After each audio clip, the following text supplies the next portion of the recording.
Vídeo de hoje do canal do Nicola com várias informações. Quero te contar quanto o Flamengo fatura mais a partir da mudança no contrato com o Maracanã na comparação entre 2019 e 2018. Preciso te atualizar sobre Sacha, atacante que pertence ao Santos. Teve proposta do Atlético Mineiro e quase foi parar na China. Quero te falar sobre o São Paulo e o projeto relacionado ao coronavírus, como é que o tricolor pretende preparar seu time enfrentando essa pandemia. E para fechar, informação importante a respeito de Alberto Valentim, técnico ex-Botafogo, que pode ir à justiça para requerer um monte de dinheiro que o clube lhe deve.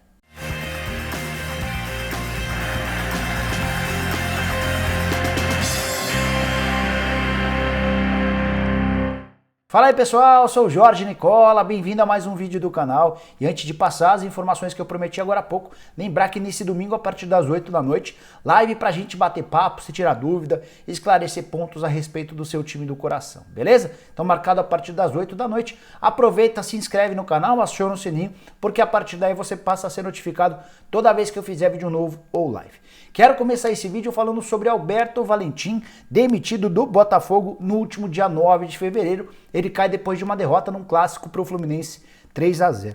Passagem bem curta do Valentim por General Severiano, foram só 18 jogos, 7 vitórias, 2 empates e 9 derrotas. O torcedor do Botafogo certamente vai se lembrar que a saída do Valentim foi meio tumultuada, tudo porque o Botafogo queria que ele pedisse demissão.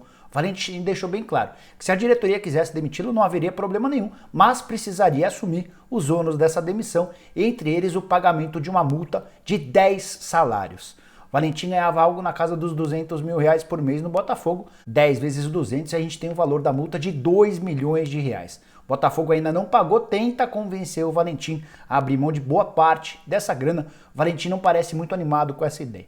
Tem uma outra pendência ainda do ano passado. Você vai lembrar que o Valentim foi contratado em outubro para tentar salvar o Botafogo do rebaixamento. O time até estava fora da zona do rebaixamento na oportunidade, ocupava até uma vaga na Sul-Americana. O tempo foi passando, o Botafogo escapou do rebaixamento, mas não conseguiu se manter na zona de classificação. Para a Sul-Americana, acabou perdendo a vaga para o Flu na última rodada do Campeonato Brasileiro. Apesar disso, Valentim tinha em contrato um valor que ele teria direito pela permanência do Botafogo na primeira divisão. Esse valor equivale a 400 mil reais. E o Botafogo também pleiteia a possibilidade de um pagamento menor, por entender que o Valentim não fez um trabalho tão bom no ano passado. Já o treinador garante que não tem por que abrir mão. Estava previsto no contrato, ele conseguiu manter o Botafogo fora da zona do rebaixamento e cobra os 400 mil da multa do ano passado, mais os 2 milhões pela demissão desse ano. Como não há acordo entre as partes e o Botafogo enfrenta uma baita crise financeira, o mais natural é que essa situação vá parar na justiça e o Valentim seja mais um processando o fogão. Quero falar agora sobre Eduardo Sacha e as propostas para deixar o Santos. Começando pelo Atlético Mineiro, que ofereceu Otero mais dinheiro para ficar com o Sacha em definitivo. Atacante que agrada demais a Jorge Sampaoli, os dois trabalharam juntos no ano passado e o mais curioso é que o Sampaoli demorou um tempão para colocar o Sacha como titular. Uma das primeiras providências do técnico argentino assim que chegou a Vila Belmiro foi escantear o Sacha. Mas o Sacha não desistiu, continuou treinando muito e aos pouquinhos foi convencendo o Sampaoli de que era importante, terminou o ano como titular absoluto e a partir daí passou a ser cobiçado ou especulado nos times que negociaram com o Sampaoli. O Atlético fez essa proposta, o Santos já recusou, disse que não existe qualquer possibilidade de trocar o Otero, ainda que envolva dinheiro nessa negociação pelo Sacha. E um pouquinho mais para frente, pouco antes da pandemia, um clube da China procurou o Santos, sugerindo a possibilidade de uma proposta. Esse contato foi feito pelo Li, que é talvez o empresário com maior trânsito entre os clubes chineses. Ainda não chegou a existir uma proposta oficial, mas o Santos recebeu a informação de que tem um time chinês disposto a pagar algo na casa dos 5 milhões de dólares para comprar o Sacha. É natural que por esse valor o presidente José Carlos Pérez acabe não topando fazer negócio. Até porque, ao que consta no contrato, hoje o Santos é dono de 50% dos direitos econômicos, o Internacional é dono dos outros 50%. Mas, porém, entretudo e todavia, nem os representantes do Sacha sabem direito como é que funciona a distribuição dos direitos econômicos. Na teoria, 50% para cada clube, mas há quem garanta que o Santos acabou pegando um percentual desses 50% a que seriam do Internacional. O Sacha hoje tem 28 anos de idade e na atual temporada soma 10 partidas sob o comando do Jesualdo Ferreira com 2 gols marcados. A ideia do José Carlos Pérez é não se desfazer do atacante. A prioridade hoje era encontrar um clube interessado em levar o Lucas Veríssimo para o exterior, mas qualquer negociação só acima de 12 milhões de euros, pelo menos é a pedida inicial do Pérez para vender o Veríssimo. Quero te trazer novidades importantes sobre o São Paulo. Começando pelo fato de que Diego Lugano, Raí e Fernando Diniz, os homens que comandam o departamento de futebol do São Paulo, tiveram 50% dos salários descontados por conta da pandemia do coronavírus. O que eu quero dizer é que não foram apenas os atletas que perderam metade dos seus vencimentos até que a bola volte a rolar. O diretor executivo, o Raí, o gerente de futebol, o Lugano tem um outro cargo, embora hoje em dia esteja mais próximo do futebol. Também teve 50% dos direitos salariais reduzidos, assim como o técnico Fernando Diniz e sua comissão técnica. Muitas reportagens nos últimos dias contavam a respeito dos cortes nos salários dos atletas, mas queria dividir essa informação de que o pessoal que comanda o futebol também teve seus vencimentos reduzidos. Outra informação importante, como é que o São Paulo trabalha hoje em relação à preparação para as competições em meio à pandemia do coronavírus? São duas as possibilidades. A primeira delas seria a de levar todo o elenco para o CT de Cotia, que está completamente desocupado, não há ninguém das categorias de base, nem do time feminino. Então o elenco profissional do São Paulo ocuparia o CT de Cotia e ficaria lá em tempo integral se preparando para as competições. Os jogadores, por exemplo, não seriam liberados para voltar para casa. Uma espécie de pré-temporada até que as competições voltassem, e o São Paulo entende que dessa maneira evitaria ou diminuiria o risco em relação aos seus atletas de contaminação pelo coronavírus. A segunda alternativa que tem sido estudada pelo São Paulo seria de utilização do CT da Barra Funda, palco habitual dos treinos do São Paulo, mas aí os treinos seriam diferentes, com várias escalas de atletas treinando em horários diferentes. Então, por volta das 7h30 da manhã, 4 ou 5 atletas viriam de casa, fariam o treinamento e voltariam para a própria casa. Depois, às 9h30, sem contato com essa primeira turma, viriam outros jogadores do São Paulo para mais um pouco de treino e voltariam para casa.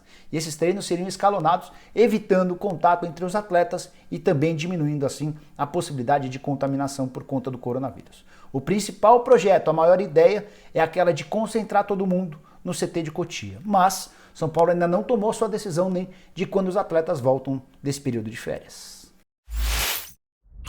Para fechar o vídeo, eu queria falar sobre o Flamengo e sua capacidade de arrecadação no Maracanã a partir da mudança no contrato com o estádio. Se você for lembrar, em 2018, o Flamengo se reportava ao consórcio Maracanã, que fazia com que o Flamengo tivesse inúmeros descontos a cada partida no estádio. Já a partir da metade do ano de 2019, isso mudou e o Flamengo passou a administrar o Maracanã de forma provisória por um tempo pré-determinado. E essa mudança garantiu muito mais dinheiro ao Flamengo. Estou me baseando nos números que eu vou te passar a partir de agora no balanço oficial do Flamengo referente ao ano de 2019. Quero começar comparando com 2018, quando o Flamengo arrecadou só 14% de tudo que gerou de receita com os jogos no Maracanã. Então, só para você entender o contexto.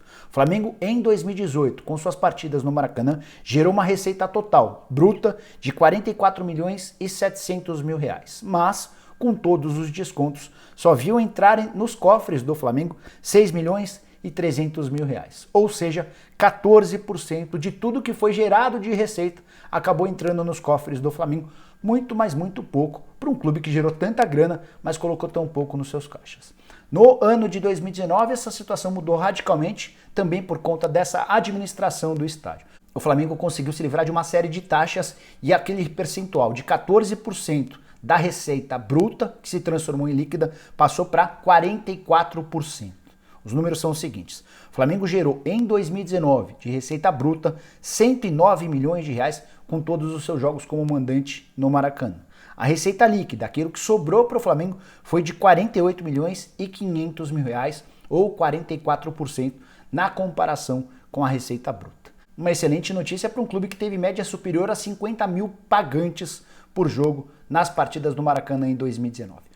O único campeonato que deu prejuízo ao Flamengo foi o Campeonato Carioca, isso em 2019, assim como já havia sido em 2018. O Flamengo no Campeonato Carioca de 2019 teve um prejuízo de 101 mil reais. No Campeonato Carioca de 2018, o prejuízo, acredite, foi de 1.684 mil reais, ou seja, os custos de cada operação numa partida eram maiores do que as receitas com a abertura do estádio no Campeonato Carioca. Em todos os outros torneios na temporada passada, o Flamengo teve superávit. Ele lucrou 11 milhões e 900 mil com a Libertadores da América, 26 milhões e 600 mil com o Campeonato Brasileiro, 4 milhões e 200 mil com a Copa do Brasil, além de mais 5 milhões e 700 mil com outras receitas. Vale lembrar que o Campeonato Brasileiro garantiu mais dinheiro do que as outras competições, porque teve muito mais jogos. O Flamengo fez 20 partidas como mandante no Campeonato Brasileiro, 17 como mandante no Campeonato Carioca, além de mais 6 na Libertadores e 2 partidas na Copa do Brasil.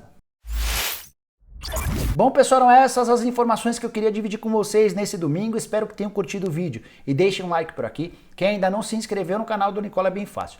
Aperta o botãozinho vermelho de inscreva-se que aparece aqui no canto baixo da tela. Aproveita e aperta o sininho para ser notificado toda vez que eu fizer vídeo novo ou live. E use o espaço para comentários para deixar opinião, sugestão, dúvida, cornetada, seja lá o que for. Beleza? A gente se vê em breve. Tchau, tchau!